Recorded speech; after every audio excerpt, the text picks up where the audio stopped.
La visite de la maison d'Alice est l'une des activités au cœur du séjour de Ségolène Royal au Gabon.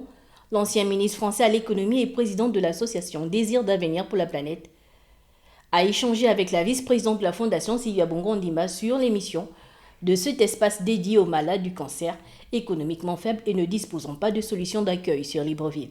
Beaucoup d'admiration parce que c'est une réalisation très intégrée, c'est-à-dire qu'il a pensé à tout, vous voyez, à l'accueil des malades, en liaison directe avec le dépistage et le centre de cancérologie. Donc déjà la proximité, c'est quelque chose de très rassurant pour les malades, et c'est ensuite une prise en charge globale, à la fois physique, psychologique, familiale.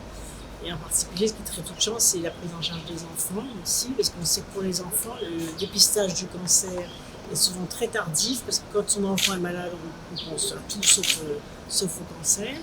La première dame Sylvia Bongo Ondimba est très engagée dans l'égalité des genres et la promotion des droits de la femme, l'amélioration des conditions de celle-ci, l'élimination de la pauvreté et l'accélération du développement socio-économique de cette dernière sont des valeurs que l'épouse du chef de l'État et Ségolène Royal ont en commun.